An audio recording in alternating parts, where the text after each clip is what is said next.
Hey guys, இல்லை எப்படி இருக்கீங்க? ஸோ இந்த வீடியோவில் வந்து என்னோடய கவசாக்கி 650 ஆக்சுவலாக வந்து சர்வீஸ் பண்ணுறதுக்காக நாளைக்கு எடுத்துகிட்டு போகிறேன். ஸோ எங்கே நான் சர்வீஸ் விட்டேன், எவ்வளோ காஸ்ட் ஆச்சு அப்படிங்கிற கம்ப்ளீட் டீட்டெயில்ஸாக இந்த வீடியோவில் நீங்கள் பார்க்க போகிறீங்க. சேனலுக்கு புதுசுன்னா நம்ம சேனல் மறக்காமல் சப்ஸ்கிரைப் பண்ணுங்கள். பைக் ரிவ்யூ அண்ட் ட்ராவல் விளாக்கு நம்ம சேனல் மறக்காமல் ஃபாலோ பண்ணுங்கள். So without taking much of time வாங்க வீடியோக்குள்ளே போகலாம்.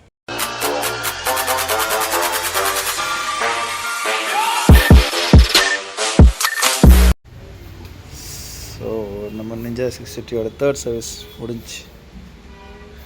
ஸோ இந்த தேர்ட் சர்வீஸில் ஆக்சுவலாக வந்துட்டு பிரேக் பேட்ஸ் பின்னாடி ரியர் பிரேக் பேட்ஸ் காலி, அதனால ரியர் பிரேக் பேட்ஸ் மாற்றிட்டோம். இன்ஜின் ஆயில் ஆக்சுவலாக வந்துட்டு இன்னும் நல்ல கண்டிஷனில், ஓரளவுக்கு கண்டிஷனில் தான் இருக்குது. ஏன்னா இன்னொரு 2000 கிலோமீட்டர்ஸ் ஓடலாம்னு சொல்லியிருக்காங்க. 2000 kilometres R 5 months which ever comes first அது. அண்ட் ஃப்ரண்ட் பிரேக் பேட்ஸும் ஓகே டீசெண்டாக தான் இருக்குது, அதனால் இப்போ மாற்றவே இல்லை. அதனால் இந்த வாட்டி பெருசாக எந்த செலவும் இல்லை, ஜென்ரல் செக்கப் மட்டும்தான்.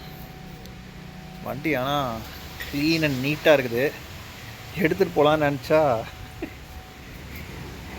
வெளியில் அநியாயத்துக்கு மழை பெஞ்சு ரோடு கேவலமாக இருக்குது. அதாவது என்னோடய வேதனை என்னங்கிறது கன்ஃபார்மாக வந்துட்டு பைக்கர்ஸ்க்கு தெரியும், ரியல் பைக்கர்ஸ்க்கு. வண்டியை பலன்னு தொடச்சி மெயின்டைன் பண்ணுறதுக்கு தெரியும். நம்ம எப்பப்பெல்லாம் வந்துட்டு வண்டியை கழுவி வைக்கிறோமோ அப்போ தான் இந்த மாதிரி வந்துட்டு மழை பெஞ்சு ரோடு வந்து இந்த மாதிரி இருக்கும்.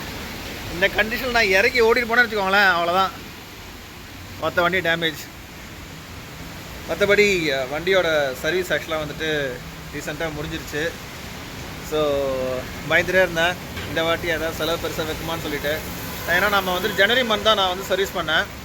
ஜனவரி சர்வீஸ்லேயே பார்த்தீங்கன்னா வந்துட்டு இன்ஜின் ஆயில், அதுக்கப்புறம் ஏர் ஃபில்டர்லாம் மாற்றியாச்சு. அதனால் இந்த வாட்டி ஏர் ஃபில்டர் க்ளீன் பண்ணிவிட்டு இன்ஜின் ஆயில் மாற்றலை, வெறும் பிரேக் பேட்ஸ் மட்டும் மாற்றிட்டு ஜெனரல் செக்அப் பண்ணியாச்சு. ஸோ இந்த bike is in good condition. இப்போ எடுத்துகிட்டு போகலான்னு நினச்சேன், ஆனால் இந்த கண்டிஷனுக்கு கன்ஃபார்ம் எடுக்க போகிறது கிடையாது. ஸோ நாளைக்கு வந்து எடுத்துகிட்டு போகலான்னு இருக்கேன். அது வரைக்கும் பைக் இங்கே தான் நிற்க போகுது. உங்களுக்கும் பைக் சர்வீஸ், அதாவது சூப்பர் பைக் சர்வீஸ் பண்ணோம் அப்படின்னா வந்துட்டு ஜேகே ஆட்டோ ஷாப்புக்கு இங்கே வரலாம். ஸோ இதான் ஷோரூம். ஸோ இங்கே ஜேகே மோட்டர் ஷாப்பில் தான் இருக்கேன். எங்கே பார்த்தீங்களா குறிக்கிறது ஆங்க்ரி பேர்டு கோபுரணி. மோஸ்ட் இம்பார்ட்டன்ட், இங்கே நிறையா டைகாஸ்ட் கார்ஸ் எல்லாம் இருக்குது. So if you are car collectors, this is one bit stop where you can get all your favourite die-cast bikes as well as cars, plus helmet, bike accessories, what not.